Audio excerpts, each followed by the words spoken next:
This is our 7th Taylor Swift album together. Is it? As colleagues. 7 as colleagues? That's wild. So here we are. You're old. And she just never stopped putting out music. I just want you. Welcome to the New York Times podcast, your everyone's so pumped on the internet of music news and criticism. I'm Jon Caramanica. I'm the critic. I'm Joe Coscarelli, and I am the reporter. Taylor Swift's new album, The Life of a Showgirl, is out. It's out like literally right now. This is as close to an emergency as Popcast has.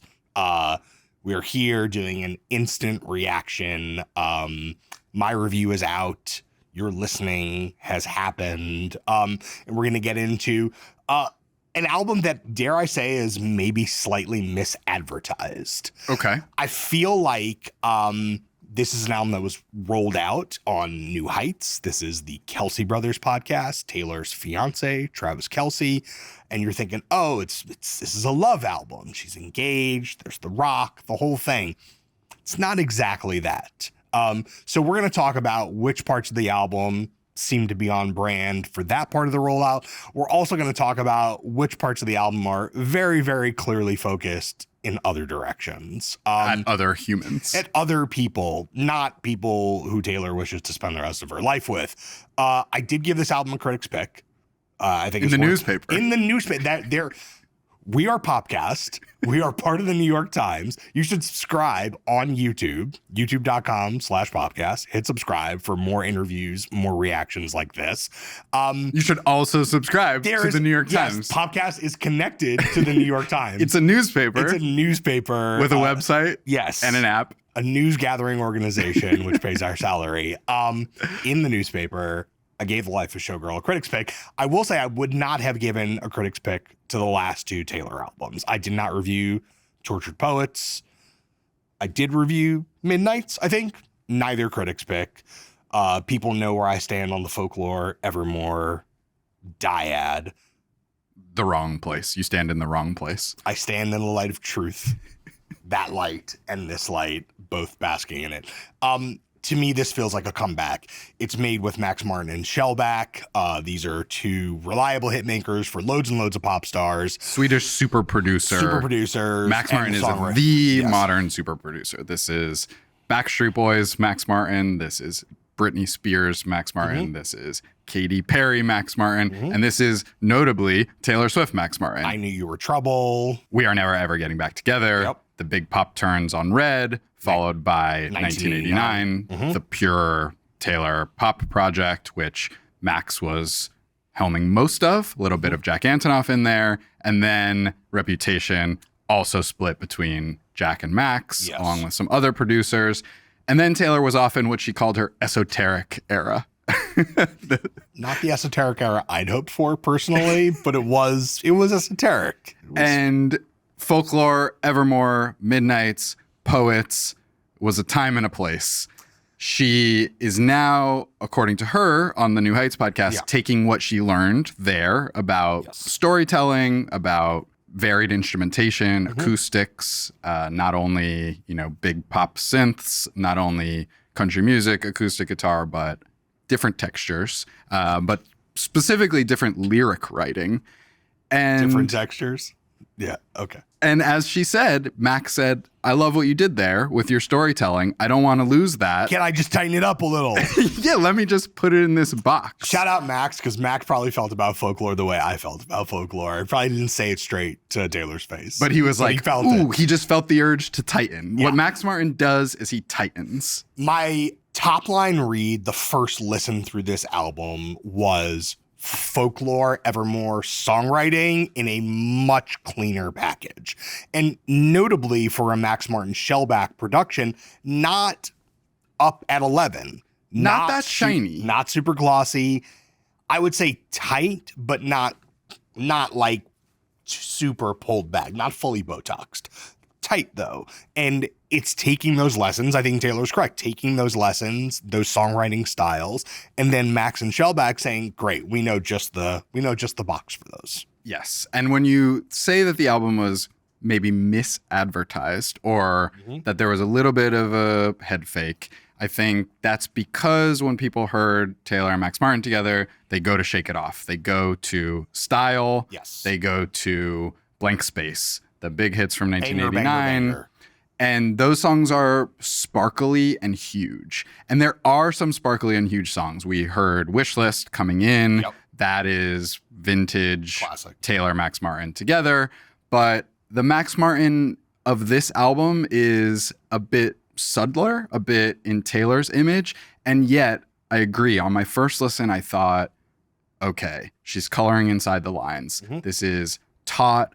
The rhymes rhyme. The sentences end where they're supposed to end. Mm-hmm. The storytelling is economical. There are details, which has always been Taylor's strength, that actually I think she lost a little bit when she first started working with Max, but she had both before and after him. Right. A lot of details on this album, but everything is in its right place, and it sounds expensive, if not totally glossy. You know, to me, a lot of the older Max and Taylor work are kind of like the gloss inwards. It's scale inwards. They're big songs. They call attention to the hooks, and what's happening maybe like line for line in the verses is less important and less meaningful.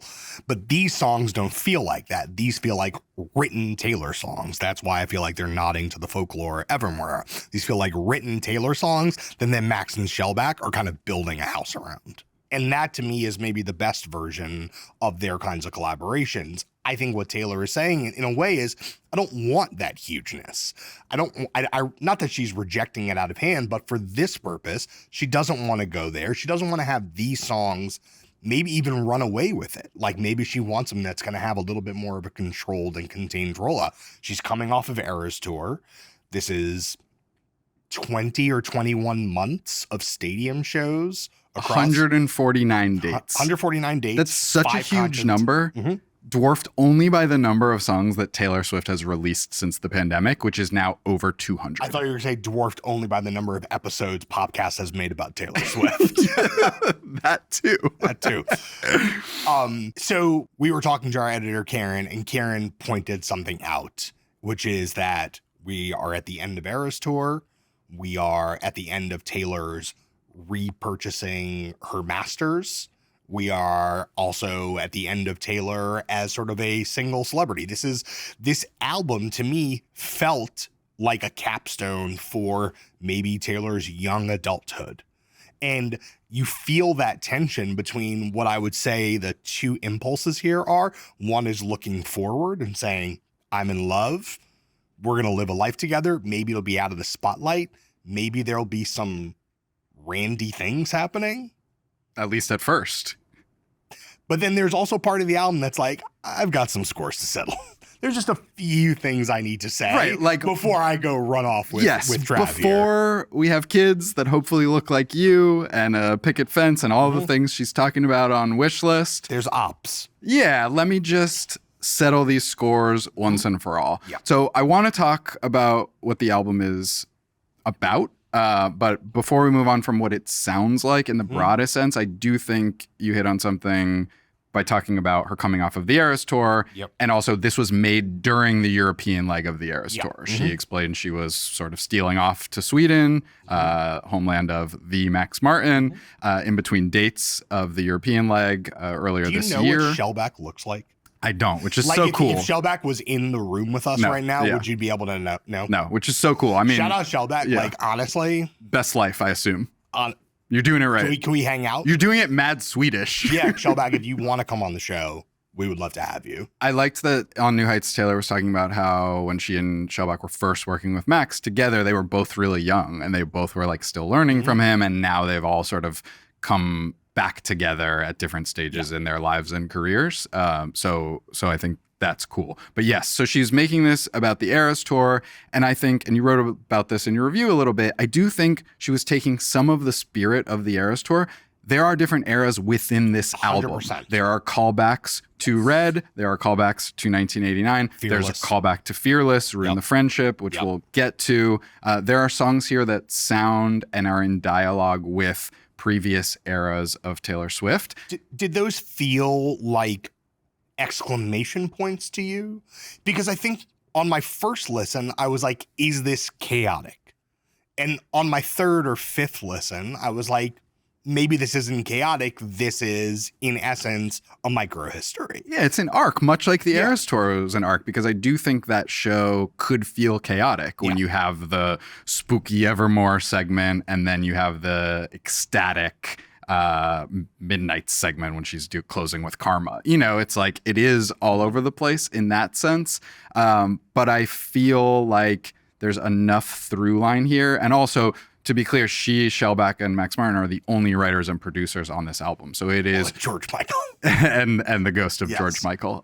So it is in father figure, which we will talk about. Yeah. But it is cohesive in that sense, and I think it is eclectic, if not chaotic. Yeah. And I do like the fact that, you know, she had sort of teased this as, I want to make an album that I'm as proud of as the Eras Tour, and for the same reasons. And Max said, I want to do what you did on Folklore, but my way. Yeah. And those feel like promises fulfilled, if not Travis saying banger, banger, banger, banger, banger about every song. We know which song he was talking about now, but it's like, these are not the kind, we'll get to Wood.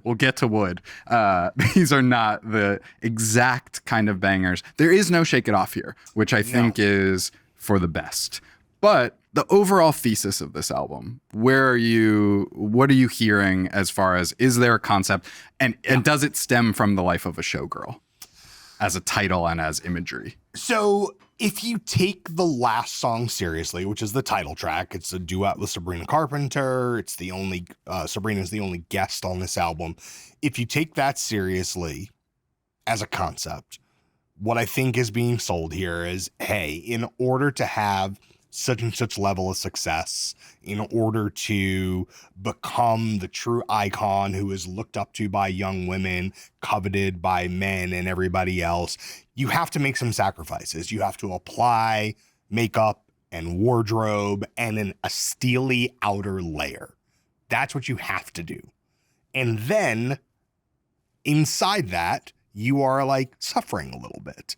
And then what love allows you to do is take that off, strip that down, perhaps literally, certainly metaphorically.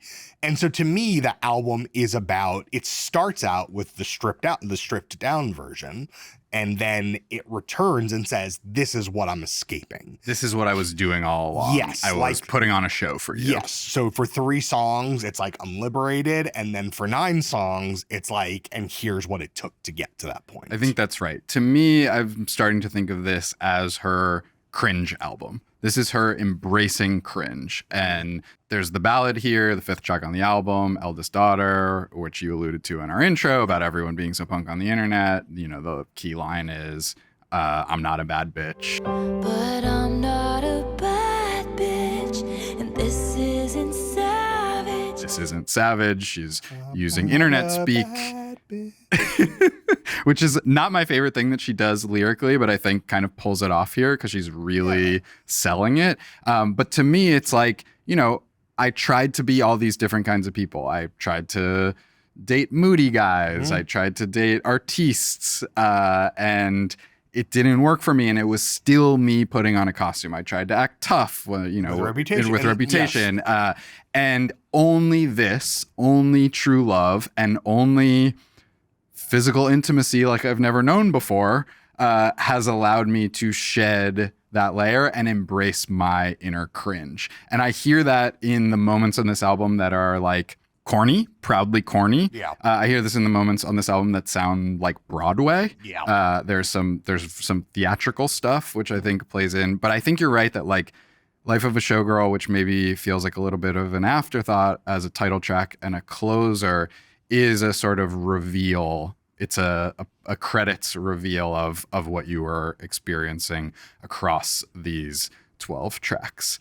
Also, Eldest Daughter, which you mentioned, and I didn't write this in my review, but it was something that was on my mind. It seems like a very obvious callback to the careful daughter of a careless man, you know? Mm-hmm. Like, and it's about what it's like to put on the show in order to survive.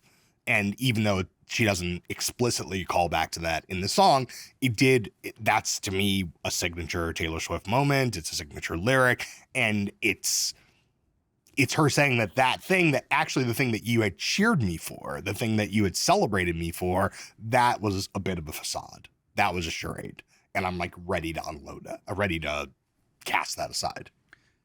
You want to just go chronologically through the track list on this journey? Because I do think you talked about these first 3 songs. That's Fate of Ophelia, Yep. That's Elizabeth Taylor, and then that's Opalite. Yep. And these are the I Fell in Love with Travis Kelce songs. Yes. The album starts... Do you think that there's any chance that those were recorded last? Why? That these are thematically linked. Mm-hmm. And I would argue that the other 9 songs are thematically linked, even though there are sprinkles of kind of like new love, especially on like Honey and places like that and Wishlist.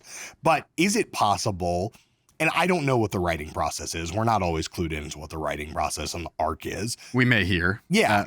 Even by the time this episode comes out, you never know. Yeah. But is there a chance that some of these songs, in the sense that there is a Reputation alike, there is a Fearless alike, there is a 1989 alike. That she was sort of working in that direction as the love was blooming. I mean, on the timeline, they were already together for, we'll call it a year plus before. But then they're heading towards, things become locked in after 6 months or 12 months. Maybe it changes the tenor of the songwriting. I don't know.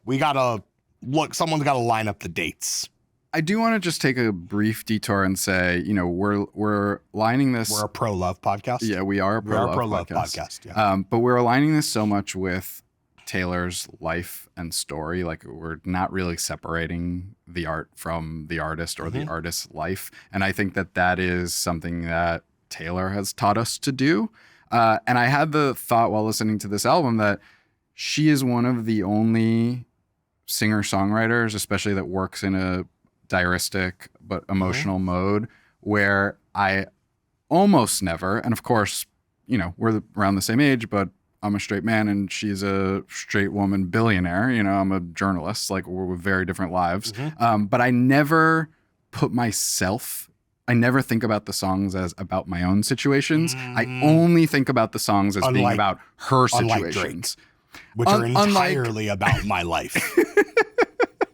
Every single song about my life. Or whoever it is. Like, often songs, singer-songwriter, confessional songs are working on 2 levels, but not Taylor. Because Taylor is so much the author of her own story and for so long, and because we've been following her career so closely and tracking the way in which it aligns with real life, which, again, she has trained her critics and her fans to do, like, I can only hear it as a reality show through her eyes. Of course, there are artistic liberties taken. Of course, there are story songs that have nothing to do with it. But like, these songs are pretty literal. Again, to go to Ophelia, like the first song, which is a little bit of like, it's a little moodier than you'd expect because it's her coming out of the tortured poets era. She's saying, I was only going to focus on myself. I thought I'd be miserable. And you saved me. And I might have drowned in the melancholy. I swore my loyalty to me, myself, and I right before you lit my sky up. I might have drowned in the melancholy. I swore my loyalty to me, myself, and I right before you lit my sky up. And I think she's doing a really clever thing here with the Hamlet reference, Ophelia drowning, a tragic, a woman who's destined to be alone because the man she loves is got his own issues going on. I think that's what Hamlet's about, if I recall. like Travis Kelce, we haven't really read Hamlet. we'll ask our wives and girlfriends what Hamlet's about, just like Travis Kelce. And she's doing this sort of high-low thing where she's doing a literary reference, she's doing Shakespeare, she's talking about how moody she is, and then she's like, you just really, I pledge allegiance to your vibes. Yeah. Like, they're awesome. Your team is so cool. Like, I guess I root for the Kansas City Chiefs here. Again, she's playing this thing where she's like, I was trying to be this sad literary girl, but you're just the greatest. Her off the bleachers. You're just the greatest golden retriever. Pulled her off the bleachers. Okay, can I ask, as a sports novice, when Taylor Swift met Travis Kelce. Yep. The Kansas City Chiefs were like having what kind of season? Like really good. Really good. Really good. I think they probably went on to win the Super Bowl that year if I have the timeline correct. Does all of this happen if the Chiefs went like 7-9 that year? And yes, I know there's 16 games in a football season. There's 17 games now. 7-10. Okay. If the Chiefs go 7-10 that year, do we get this album? Probably not. Damn. I also love how in this song she's talking about how he called for her on his megaphone, aka shot his shot on his podcast, Yes. on his video podcast Yes. with his brother. Again, she's sort of like dressing up these very modern things in this like antiquated, almost fussy language. And then it's like it's Travis Kelce, it's like there's a little bit of humor in that. To me, and then you I get. don't think she thinks it's funny. I think it's funny. Okay. I think they appreciate the high-low mix in their relationship, as evidenced by the way they, when she said, "I made an esoteric album or two," and he said, "It's so hot when you say big words." Well, like that's this song in a nutshell to me. And then you have Elizabeth Taylor, which again is like this old Hollywood reference to a woman. Let me ask you a question. Does the name Larry Fortensky mean anything to you? Tell the people. Do you know? No. So Elizabeth Taylor is married many times. Yeah, famously. And one of the short-lived marriages, like in the kind of like Entertainment Tonight era. Yes. Larry Fortensky, like Yes. a sort of like Yes. blue-collar worker of some kind. Before my time. The original Kevin Federline? I mean, on it, like makes Kevin Federline seem like Al Pacino, like, or Richard Burton in this case. Or Richard Burton, right? Yeah. Anyway, no Fortensky. Yeah. No Fortensky. But it's this song again, sort of wrapping the Travis and Taylor love story in an old Hollywood reference as opposed to a Shakespeare reference. Yep. Do you like these first two songs? Yeah, I do. I like Elizabeth Taylor more. It does have a little bit of like, what's the song where she talks about the Kennedys? Starlight from Red, talking about Bobby and Ethel's relationship. Yes, right. It's a little bit of that, and I don't love that particular mode of Taylor. That song was one of the first where Taylor sort of like externalizes her internal narrative. Is like, it's not me, it's a character. I'm linking myself to like great love narratives and great romance, etc. And it always felt kind of like a little try hard to me. In the abstract, maybe I've been softened to it over the years because I didn't have that immediate reaction to this song as I did back then to the Kennedy comparisons. Also, I think Taylor's doing it. You talk about sense of humor. This is funny. Yeah, she's This like, is Taylor being funny. Of course, I'm the Elizabeth Taylor. Yeah, like unlucky in love. And also, it's how you guys have been writing about me for, at this point, 15 years. Yeah. So I'm just going to lean in. I'm going to own it. And actually, I came out on top. Yeah. And this is a trick she used also on Folklore with Great American Dynasty. Yes. Where she's using a historical narrative that she's obviously like obsessed with in I'm hoarding nonfiction or reading Wikipedia. Way. Yeah. And I bought this house and like it's actually me. But yeah, it seems like Taylor and Travis spent some time in Italy. She's calling out hotels. That view of Portofino was on my mind when you called me at the Plaza Atene. Ooh, oftentimes it doesn't feel so glamorous to be me. This was I guess there's a hotel that Richard Burton and Elizabeth Taylor went to together. All of that is here. But these feel like a false start to me, and they feel like, okay, I have to do the thesis statement of this album, which is that, my football star boyfriend saved me from being depressed. Lonely. Yes. Yeah, from being depressed and from dating artsy boys. You know who you are. Both of you. All of you. But to me, things really open up with Opalite. I mean, Opalite is like a very obvious Taylor hit. My Lord, never made no one like you before. You had to make your own sunshine, but now the sky is Opalite. It is the song that I have found stuck in my head the most often, kind of against my will. I wouldn't say it's my favorite song on this album, but it is incredibly catchy. It kind of reminds me, it's like these kind of broad Taylor concept, like Enchanted or something, which I don't like. But there's something incredibly effective about the structure of this song. Really, really stuck with me.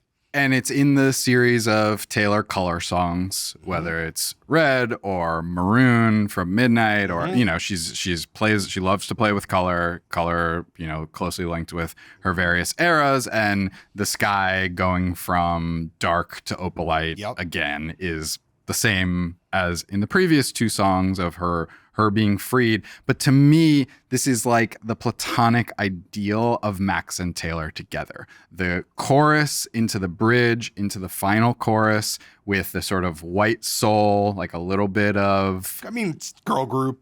To me, some serious girl group energy, a little bit, as Karen, shout out to Karen Gans, again, our editor, said, it's like Paper Rings, which is a Jack Antonoff song. There's a little bit of that girl group energy, but it's like really, really, really Max Martin to me. You didn't think it was Fleetwood Mac?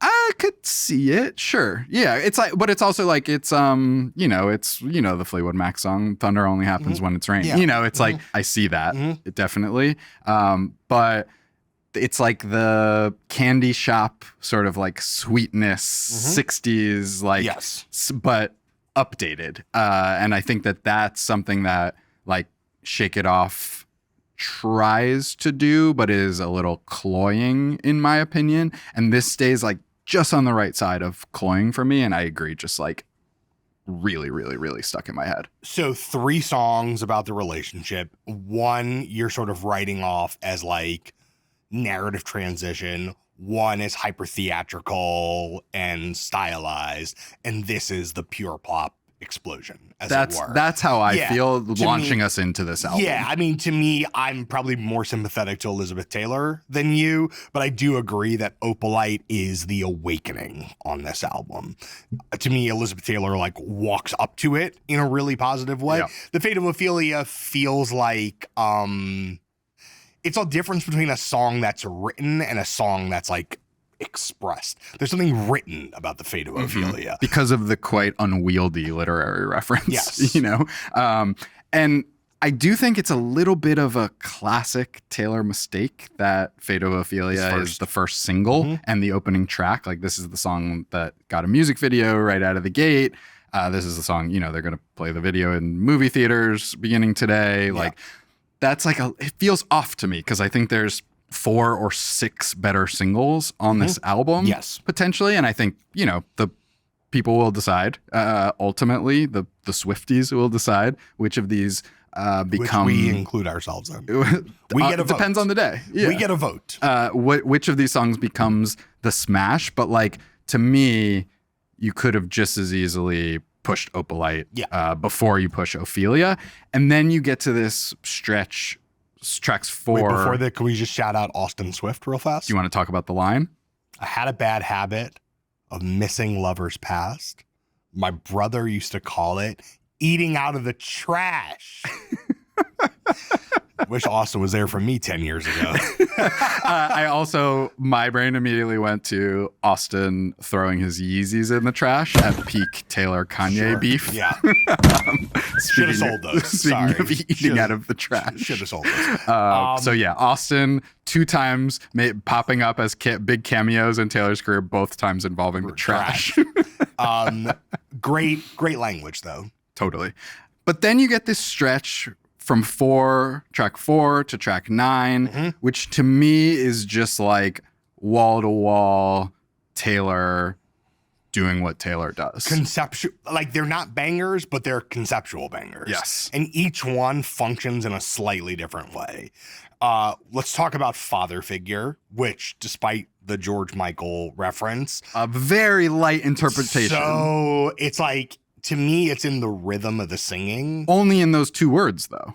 Kind of in the phrase right around it, just a touch. Like, to me, it's very faint. This is like giving Right Said Fred credit for Look What You Made Me Do. Yes. This is preemptive, litigation This defense. is a lawyer. This is songwriting credit by lawyer. Which we'll get to. She did it here, but not in another case, which I thought is even more obvious, except for the fact that she's sharing a song title here with a George Michael classic. Yes, but by the time this comes out, those credits might have changed too, the ones we're going to talk about. Father figure, early standout for me. Really I find this song to be extremely unique in her catalog sonically, and a way, way, way, way, way smarter and subtler version of The Man lyrically. Yep.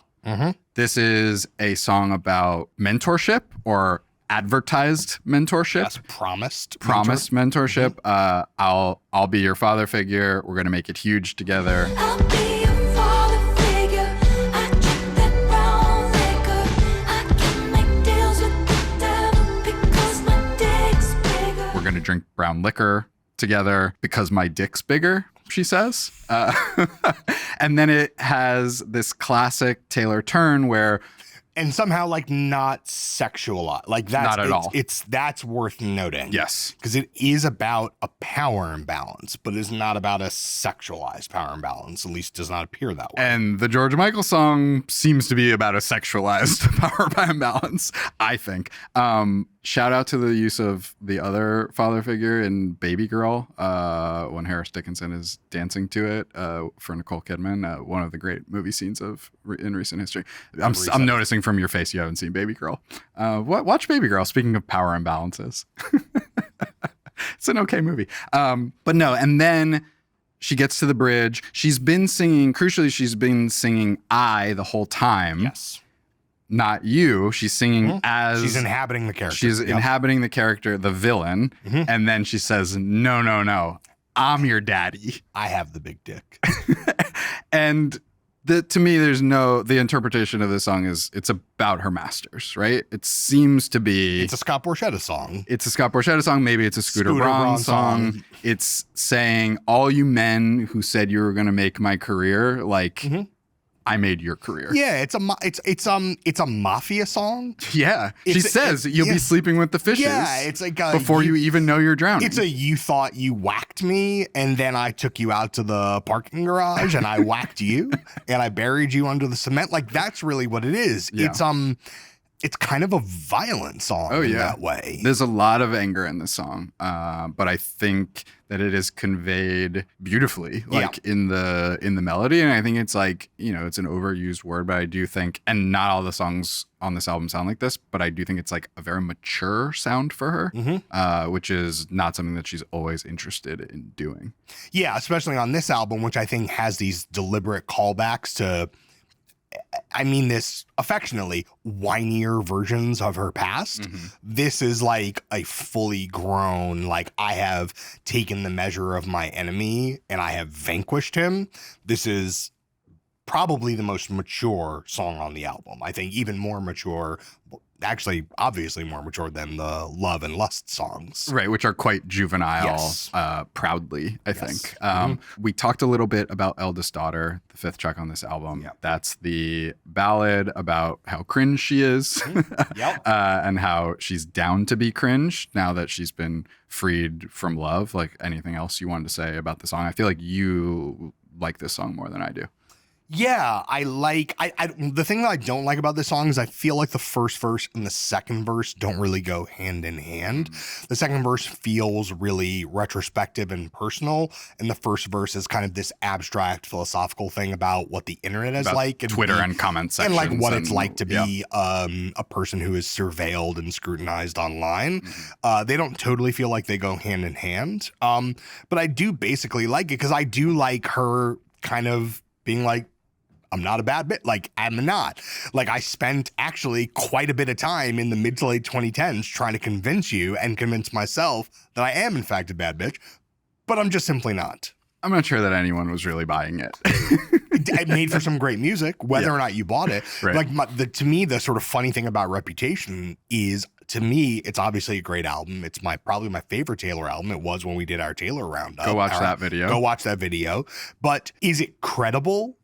I'm not even sure. Right. But obviously not all great art has to be credible art. You can make like fantastical art that's excellent. And there's some camp in her bad bitch course. image. Yes.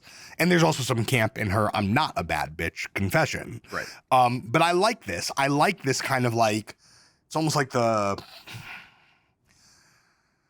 Right. The exhale of feeling comfortable in your shoulders skin. down, Yeah. back relaxed, slouching a little bit, be like, I'm not a bad bitch. Like, I just, do I have to keep doing this? I give up. I don't have to keep doing this anymore. Like, no one, whether you believed it or not.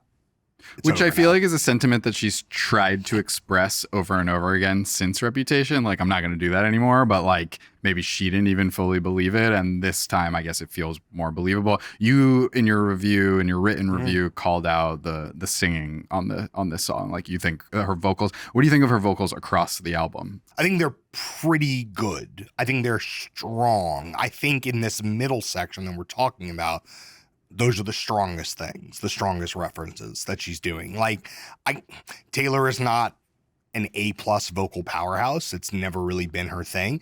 But I feel the conviction in Father Figure. I feel it in Eldest Daughter.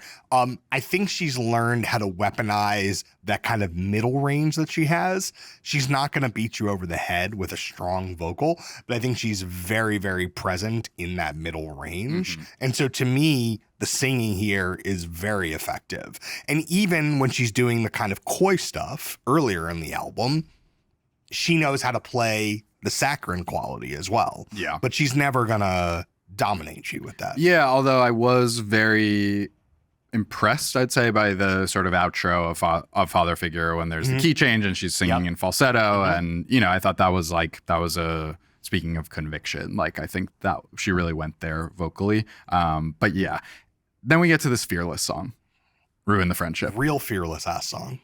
This is vintage Taylor. Yeah. Like, this is old Taylor. Why is this song here?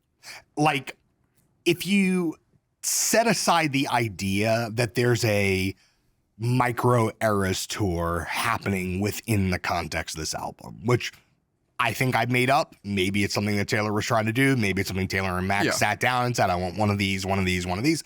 I don't know. We can't know, or at least we don't know right now until Taylor comes and sit here. But why is this song here? Because even if they're trying to do that, it's one thing to go, this is how I felt 3 years ago. It's another thing to go, this is how I felt 7 years ago. It's an entirely different thing to go, this is how I felt 20 years ago. What's this song doing? I have two answers. Yeah. One I think is literal and one is thematic. Okay. I think this song tells the story of a missed connection with somebody when they were young, seemingly, you know, in Tennessee. She's talking about a lakeside beach. They have one of those Abigail's in Tennessee. Abigail is named dropped in the song. Her longtime best friend from childhood, of 15 fame, one of the great Taylor characters in that song. But I think this, and then it seems that the subject of the song passed away unexpectedly. She talks about potentially a suicide or an accident. Says we'll never know why. We'll never know why. Yeah. She talks about how it was inconvenient for her to go visit his grave.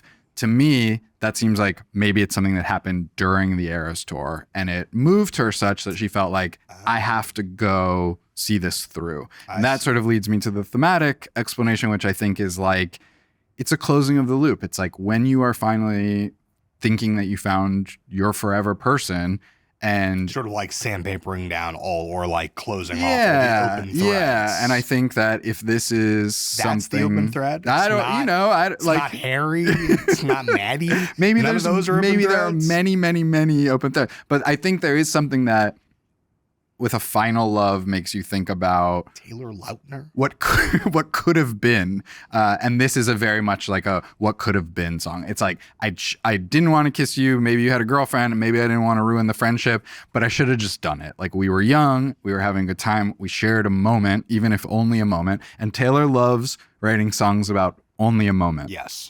Missed connections. Again, you mentioned Enchanted. That's one of those. Various others. Put them in the comments. But I think that that's here. So I think there is something about finally feeling like you're grown up that makes you want to reflect once more on formative moments in your youth. You read it as the death in the song happened during Eras Tour. That's a guess, just because she says it wasn't convenient for me to go and visit your grave. Okay. That's total guess. I'm not trying to, again, we're talking about some of these songs literally because she has led us down that path, but I don't know that to be the case. No, of That's course. just how I interpreted the lyric. Okay. I'm open to that. Ruin the friendship. Now, you want to get into the real song? You want to get into the real centerpiece here? I feel like everything we've done has sort of been warm up for this. Even more so than talking about wood. Yes. What is the denouement? This is the climax. Let's just play a little bit of Actually Romantic. I heard you call me boring Barbie when the coke's got you brave. High fived my ex and then you said you're glad he ghosted me. I didn't realize pop stars did coke. Is that true? Unbelievable. Scandalized. Yeah. Taylor's going for the jugular here. Mm-hmm. Is it better than Revenge? Is it better than Revenge? Is it meaner than Better Than Revenge? You can write off Better Than Revenge. You can write that off as petulance. Sour grapes. Yeah. You can write it off as childish. Yeah.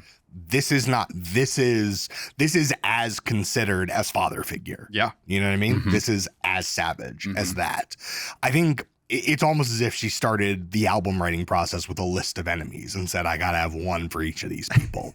Now, the Philadelphia Eagles, enemy number one. Which is the song about the Philadelphia Eagles. That's going to be a whole album. Sorry. Who's this about? We've been debating. We have been debating. This is the popular read. I have an unpopular read. I feel the need to caveat, which is like, it doesn't matter. Yeah, it matters. What are you talking about? But it obviously matters. But this is the person who, in their old lyric books, used to capitalize letters in the lyrics to tell you who the song was about. Yes. Do we have the lyric book? It's on the internet. Is it? I don't have it in my possession. Oh, okay. What is it? It's so she doesn't do the capital letters thing anymore. I thought you were going to say. This was back in the day. Yeah, no. I thought you were saying she did it on this one. The internet has decided this song is about Charli XCX. Charli XCX had a song. Who's that? Charli XCX had a song on her last album, So I've Been Told, called Sympathy is a Knife from Brat, about how Taylor Swift made her feel bad about herself. Don't wanna see a backstage of my boyfriend's show. Fingers crossed behind my back. I hope they break up quick as Quick backstory, Charli just married one of the guys from the 1975. Taylor, not the guy who Taylor Swift Taylor was dating Maddie Healy from the 1975. She says in the song, basically, like, I hope you guys break up soon because I don't want to see you because you make me feel bad about myself because I could never be you. Sympathy is a Knife, not a mean song. No, an insecure song. Yeah, for all the sort of like dragging that maybe we've done of Charli on podcast over the years, I don't find that. I find that to be maybe one of the better songs in her catalog.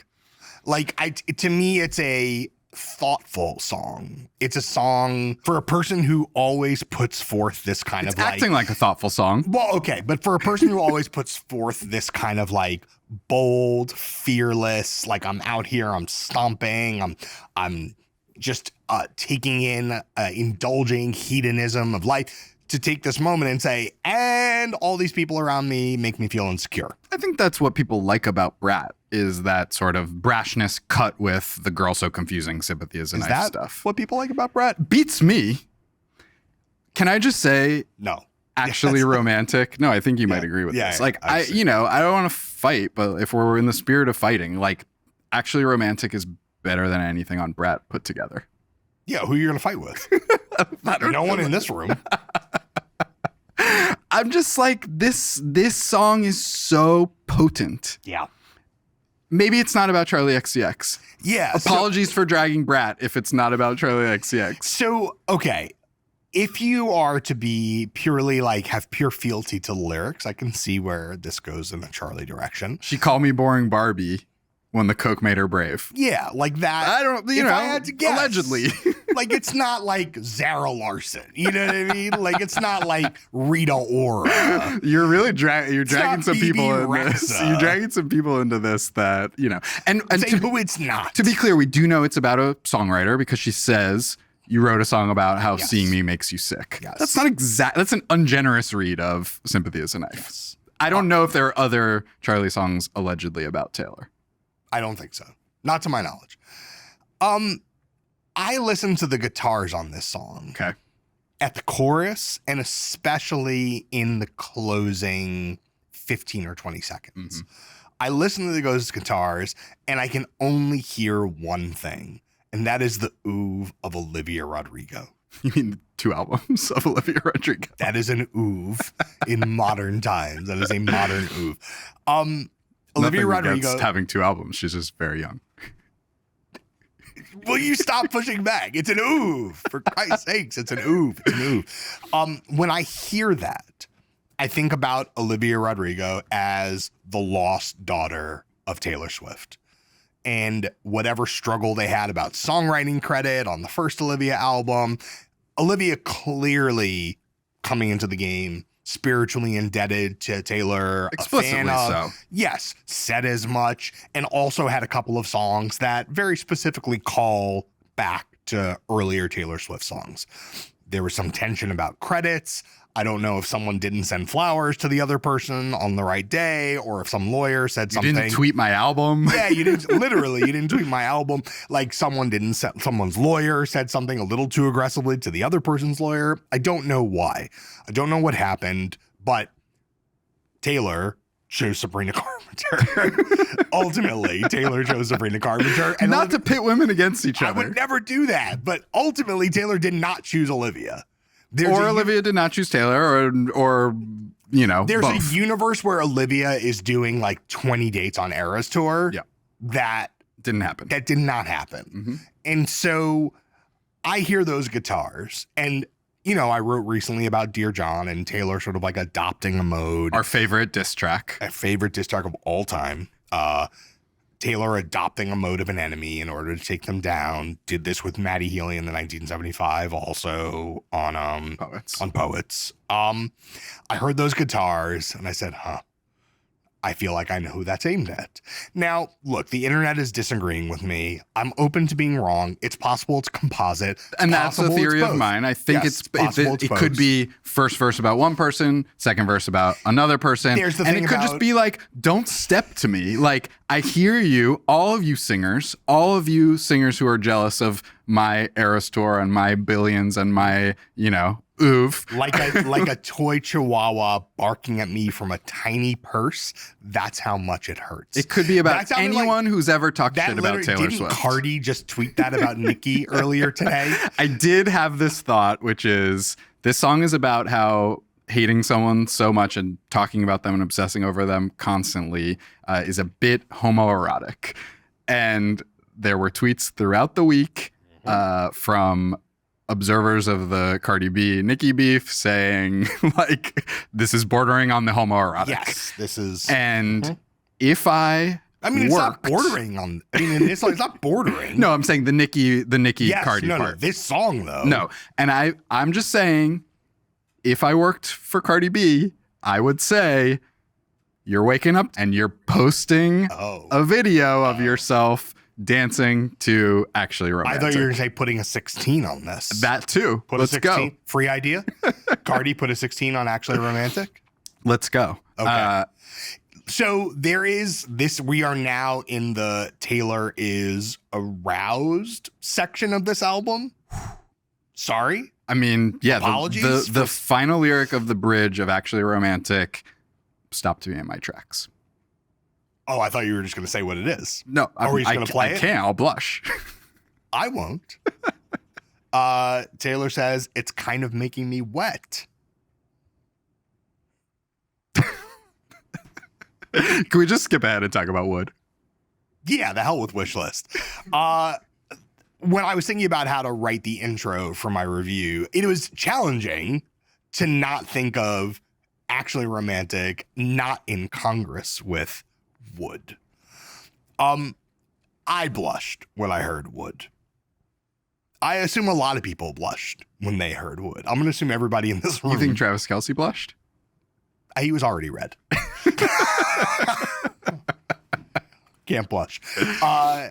So I think what I said in my review is Would is about a reliable lover. Mm-hmm.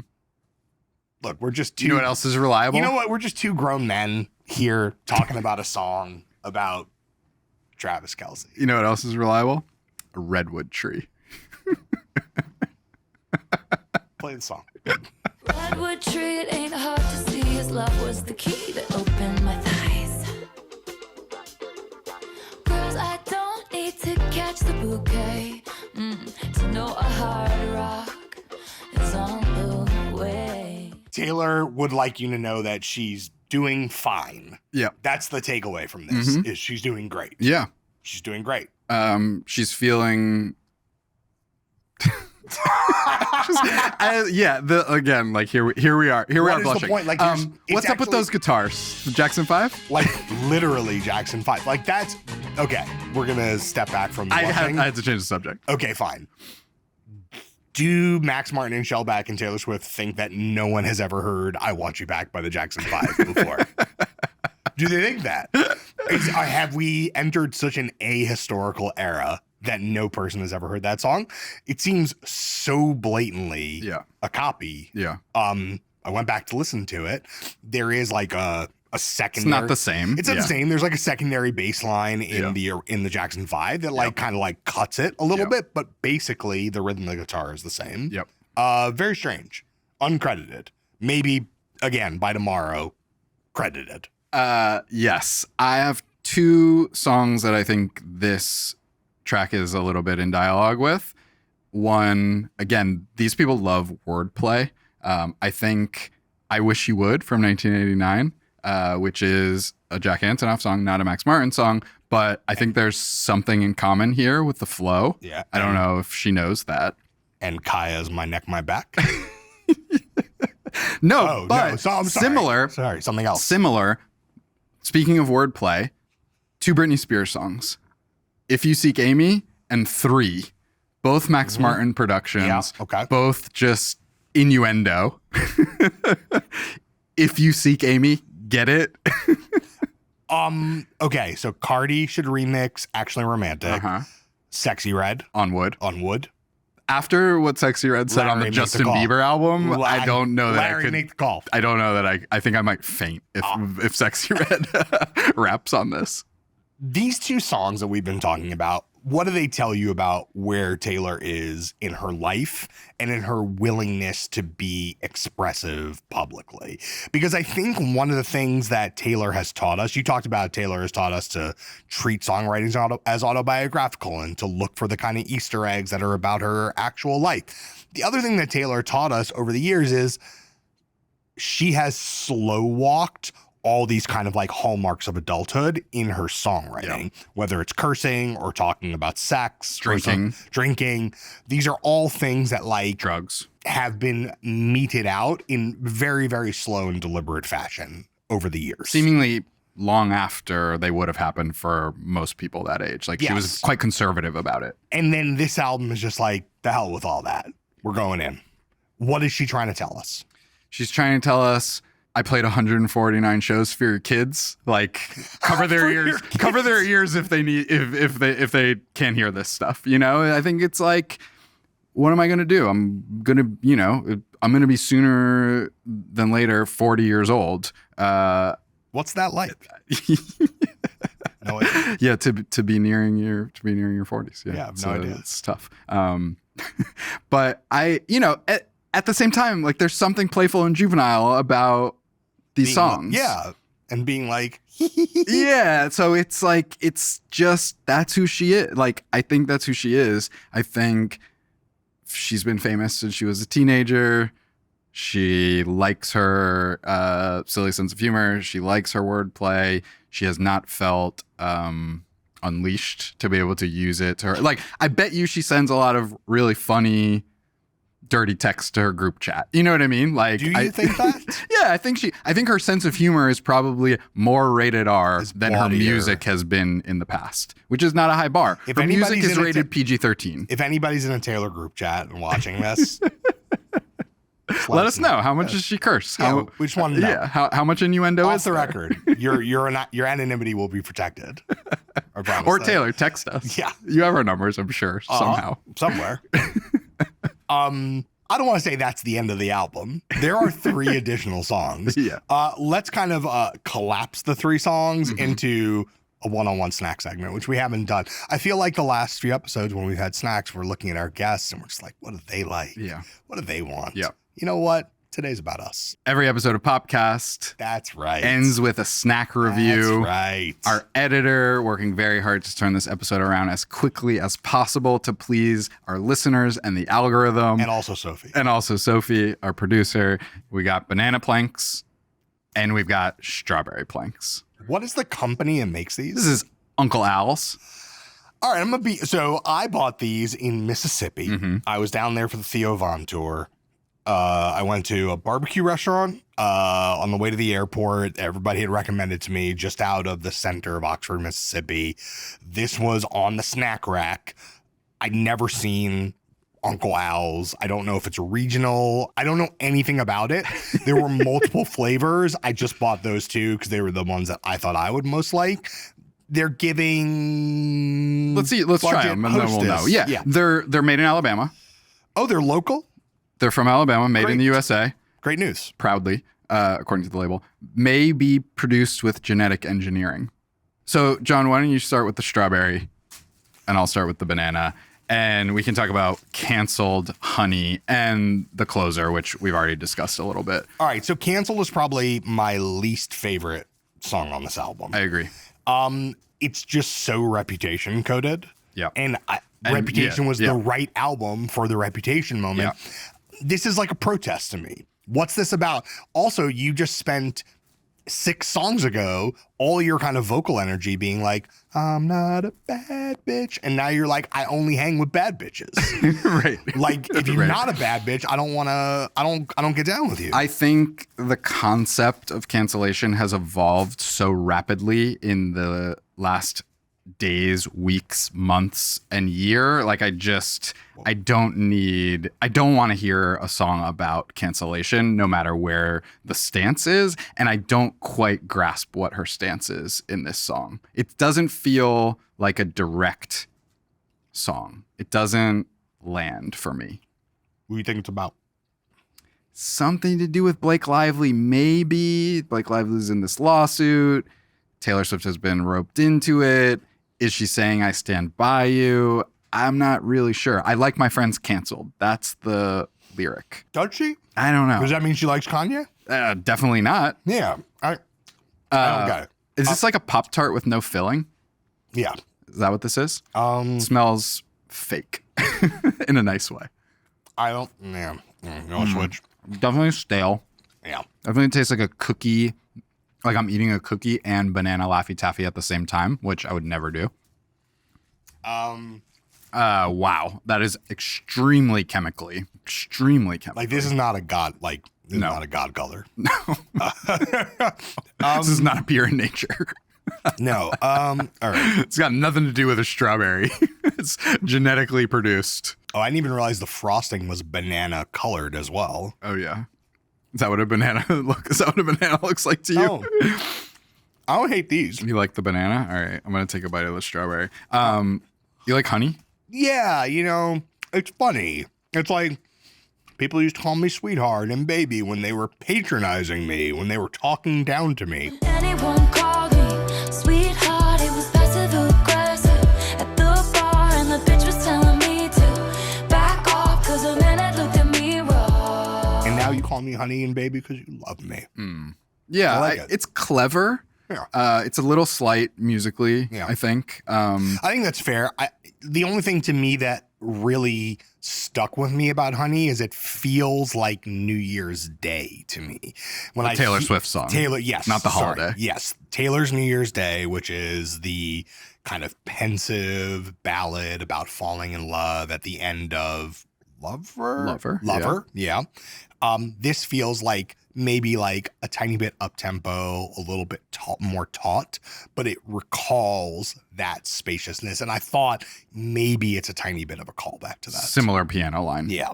Yeah, this last stretch of the album, maybe I just need more time with it. It feels a little bit like an anticlimax, especially after, again, I think this middle stretch is really, really, really strong, especially for modern day Taylor. I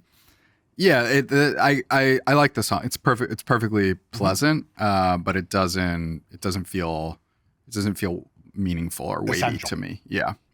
What really doesn't feel essential to me is the title track, which does feel like an afterthought. I don't know why Sabrina's on this, except to sort of like prove a point to Olivia. Or anyone else Or Chapel, who or missed out. I think she sounds good on it. I think they sound a little similar. They sound very similar. I texted you earlier to be like, Who's this one singing line, what who's part. singing this Yeah. particular line. Yeah. I think it's a good song. I just don't know. Other than the explanation we gave earlier, which is this sort of like, this was this is the facade I was dealing with, and let me just wrap it up in a story song. It has a little country energy, right? Like the lyrics. Let's go very country. Yeah, I feel about this song, I think the way that you feel about the Fate of Ophelia, which is like, it feels very written and it feels very much like, I'm here to prove it. Like I've Overdetermined. Yes, exactly. It's overdetermined. I'm here to These like cookies tell are this story. horrendous. Uncle Al. I'm going to be honest. I like the banana one. Is that the one that wasn't stale? I thought they were both quite stale. Oh, expired. Sorry. It might be expired. What does it say on the back? No, banana doesn't expire until Halloween. Oh, well, that's why it's delicious. We're gonna give it to the kids. The trick-or-treaters in your neighborhood are about to get Uncle Al's banana cookie. All right, this is not an elegant cookie. The sort of the mealiness, the kind of like soft crumble of the thing. Yeah. It's not great. Yeah. I'm gonna give the banana a 6. I'm gonna give the strawberry a 2. Yeah, these are twos. These are strong twos. Both twos? These are firm twos. With my apologies to Uncle Al. Yeah, like I like the spirit. I love a regional cookie. I love the spirit of Uncle Al. Not working for me. So sorry. Bless your heart, Uncle Al. Yeah. I'm calling you honey, Before we go, we're doing an instant reaction. This could change. This could change next week when maybe we do another Taylor Swift episode. In fact, send us your questions for that. 100%. If you have questions Mailbag. about Taylor Swift, we're going to do a Taylor-specific mailbag with the whole crew. With the whole crew. Full block crew. John Perellis, Karen Gans, Lindsay Zolads, Ben Cesario. We're going in next week. It's Life of a Showgirl season. Send us your questions about Taylor, about this album, about her career arc. But as we fade out, where are you putting this in your Taylor rankings right now as we speak? It doesn't have to be exact, but roughly. Because to me, I think definitely better than the last two, which are two of my least favorite Taylor albums. I like a lot of Taylor albums. I like a lot of Taylor albums a lot. It's in the middle third. Yeah, that sounds right. Where are we? 12 albums for Taylor? Yeah. 4. I think it's in the middle 4. Mm-hmm. It's maybe it's dead in the middle to the top of the middle 4. Yeah. It's not better than Reputation. It's not better than 1989. It's not better than Speak Now. Like, it's definitely, I'm going to go ahead and say it's better than 1989 for me. Early on. I'm on record as a 1989 skeptic, and I think this is a more effective version of Max and Taylor together because it's both of them doing what they're best at. I feel like there's something I'm missing. I'm waiting for the explosion on this album. The explosion never comes. Doesn't mean I don't like it. Doesn't mean it's not good. But I still feel like there's something that's like left unfinished. What do you guys think? Get in the comments. Get in our emails. Maybe don't get in our DMs. Like and subscribe to Popcast. Like and subscribe. Every episode of Popcast is at youtube.com/Popcast. We're available on audio on all audio platforms, on Instagram and TikTok at Popcast. We'll be back next week with round 2 audio episode with the whole crew. Credits and link in bio. We'll be back next week. All the headshots on the walls of